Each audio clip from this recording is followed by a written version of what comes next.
Hello everyone, welcome back. So today we're going to be talking about, polearm versus a two-handed sword. Is there ever a reason why, you would ever want to use a two-handed sword versus a polearm, which is better? I've been doing medieval combat for about 18 years. So this was a question I had like 18 years ago, right? And it took me a little while to figure it out. A lot of times you'll see this, sometimes you'll see this.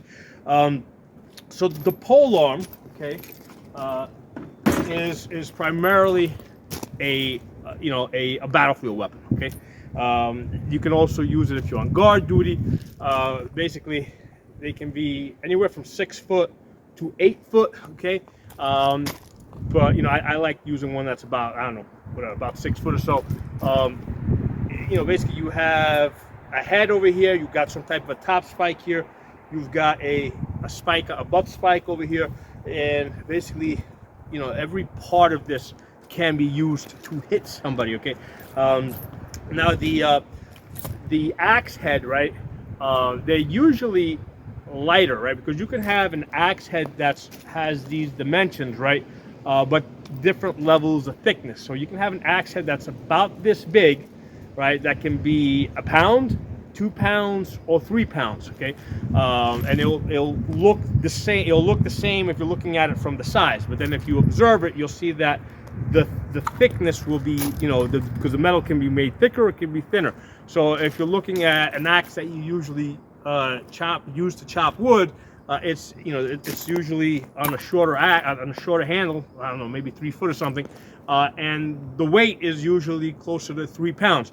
So what happens is, as the handle gets longer, or the staff gets longer, the head usually gets lighter and lighter. Okay, so on a 6 foot pole here, I'd want to have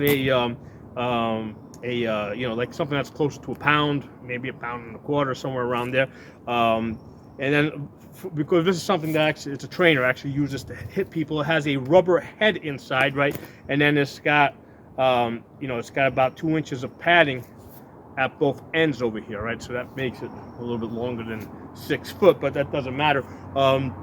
So because the head is made out of rubber, okay, there's really no way to, it's always going to be about the same.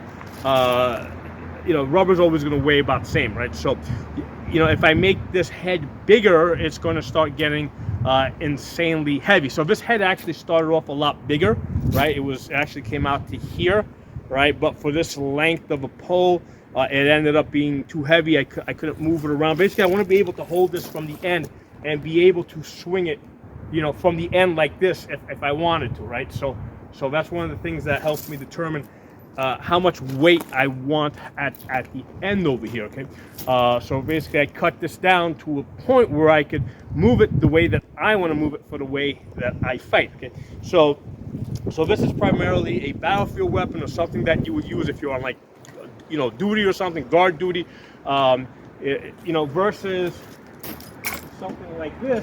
Okay, now there's 2 different types of, these are both about the same length, but if you look at the taper of the blades, you'll see this one over here has more of a taper. Okay, so this one over here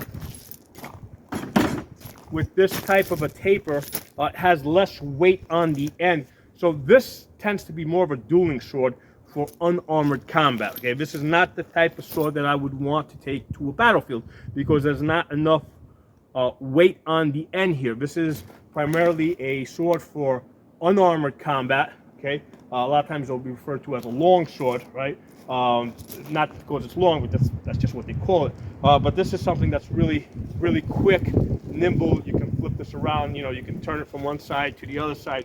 So this is a light sword. Now, when you get to something like this, okay, which has a wide, that's wider over here, this is more of a, now we're getting into like something that you could use on the battlefield. Okay, now there's 2 different types that I got here, right? With both of these, the blade length is about the same. Okay, the difference here is that the handle here is shorter versus the handle over here. By far, this style was a lot more popular Now, one of the things to understand with medieval combat, your primary weapon, right, if you've got any money, right, if you got enough money to buy a sword, before you buy the sword, you're going to buy a horse, okay? So the horse, right, the war horse is your primary weapon. And then from the horse, your lance, right, is your primary weapon, and the sword is your backup sword, okay? So the nice thing about a sword like this is that this is long, so if you're on a horse, right, you know, you've got some reach, right? So even, and typically you'll have a shield, okay? So this is basically a weapon set, okay? So when you think of a sword, right, it's never just the sword by itself, it's the sword and shield, the two kind of go together. So from a horse, this has enough reach where I can, you know, attack on the other side, right, you know, as well as attacking to this side as well. So that's one of the things that we don't think about today when we're thinking about swords is they were primarily, especially early on, they were primarily used from horseback, and the sword had to be, it was designed such that it could be used effectively from horseback.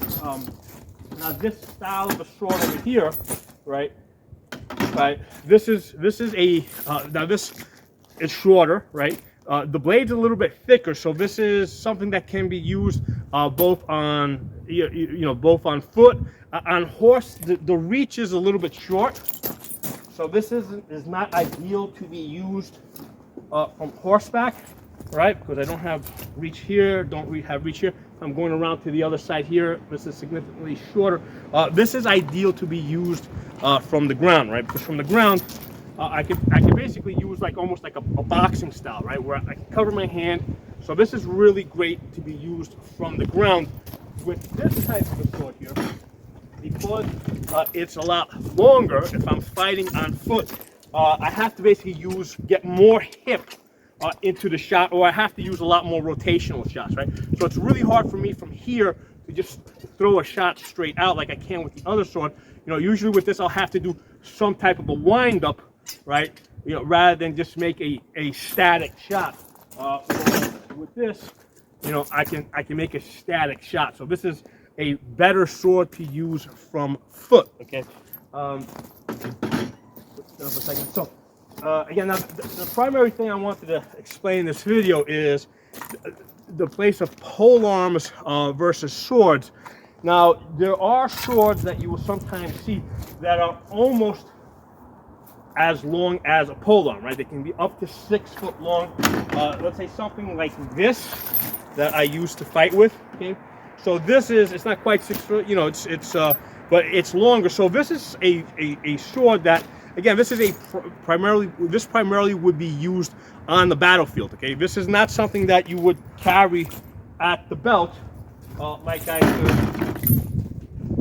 easily carry this on the belt. So even if I don't have my shield, right, if I'm walking around town or something, because remember, the shield is a battlefield weapon, but I can separate the two and I can carry this at the belt, and now I have a self-defense weapon, okay, because I can separate the two, okay. So this is something I can comfortably carry on my belt.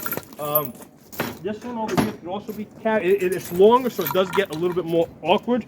I would much rather, you know, hang this from the horse, but this can be carried at the belt. But once you start getting into these, you know, into longer, you know, into swords with a handle, right? And once you get into a sword that has like a dedicated two-handed handle like this, now this starts getting even longer, okay? So now this gets a lot more awkward, because remember, a lot of times if you're walking through a town or a city, you know, during medieval times or Renaissance, you're there to do other stuff. You're there to trade, to do business, whatever.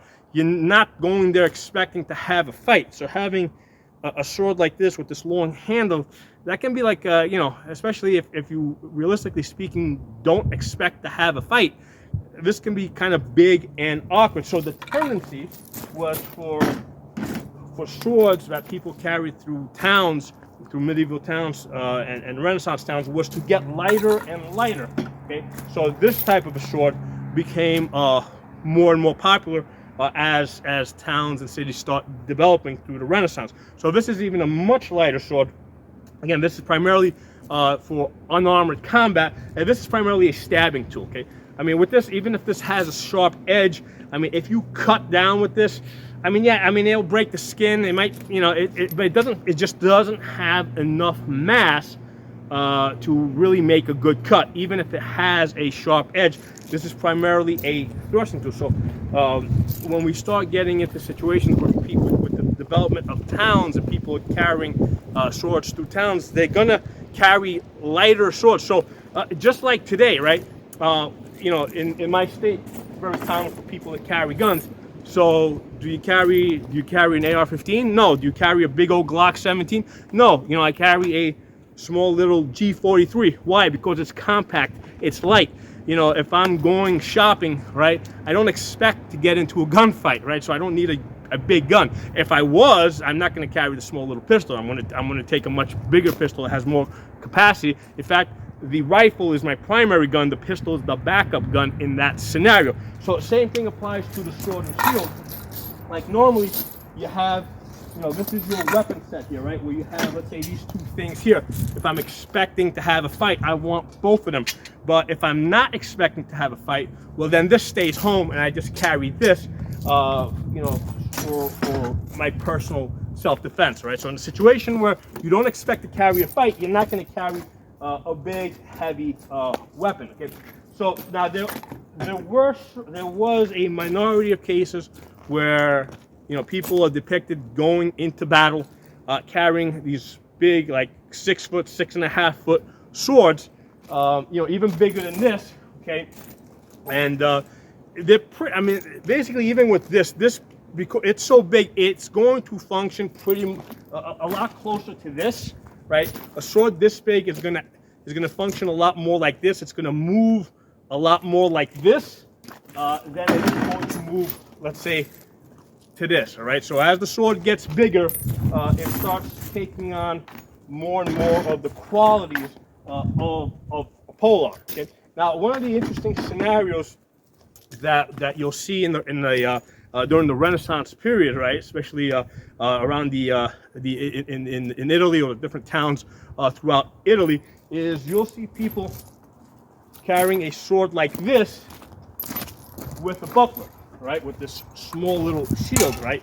So unlike the shield, this is small and compact, and so basically I can wear this sword at the belt, and I can carry the buckler at my belt on top of it, right, so it can be carried together. So this is compact, it's light enough that I can just go about my business.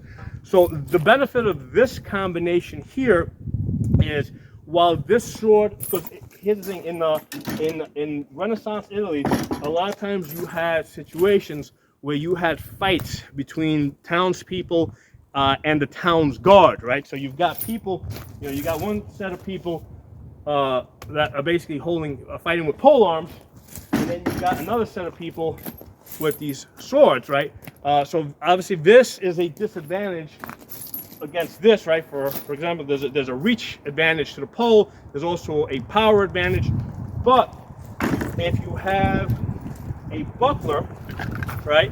You know, this thing has some weight on it. Did I mark the weight? I think this thing weighs at least 4 pounds or something. I don't remember exactly. But this has enough mass on it, right?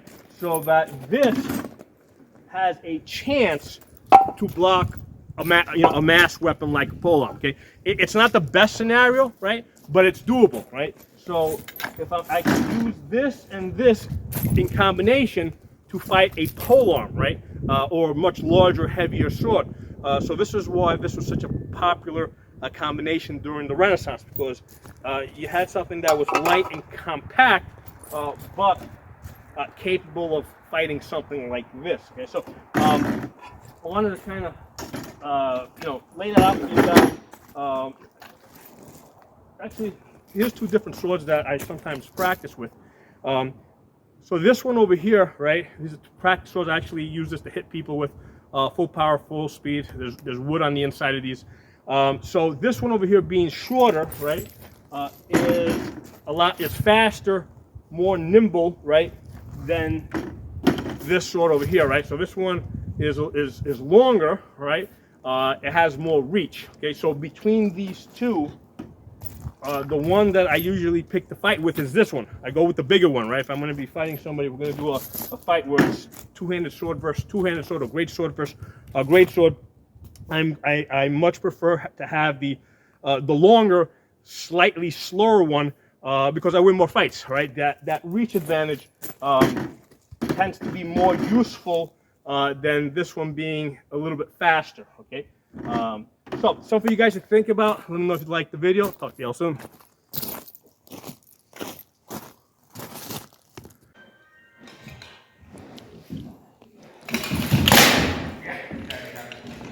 Well, that was silly. Yeah. Gotta watch that better.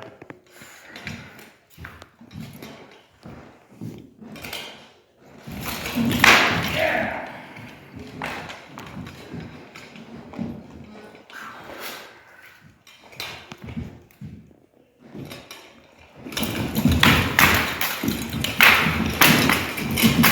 Good.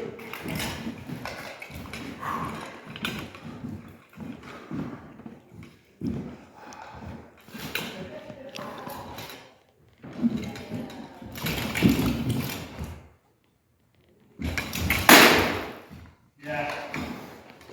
You got the arm. We got the head. So you win.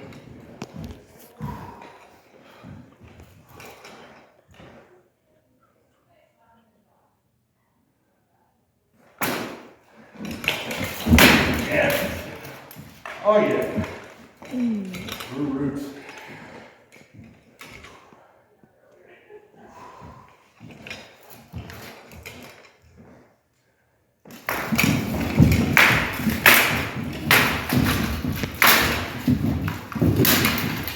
Good.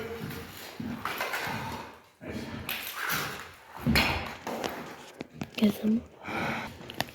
I will be Ready? Yep. you can leave it. Don't. Yeah. Yeah.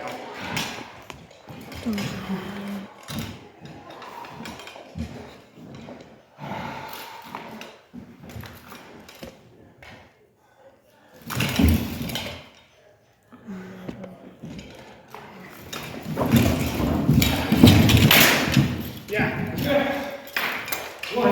Yeah, right, good.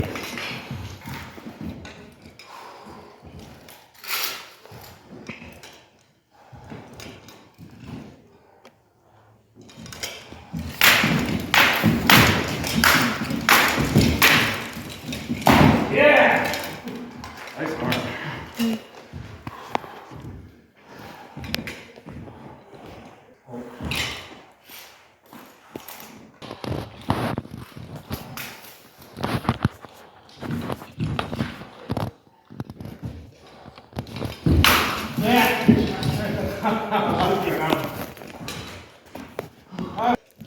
Yep.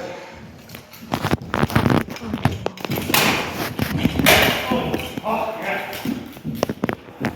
Look at the monster. Well, again, the winner gets.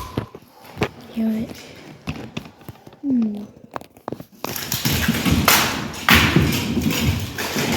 Yeah.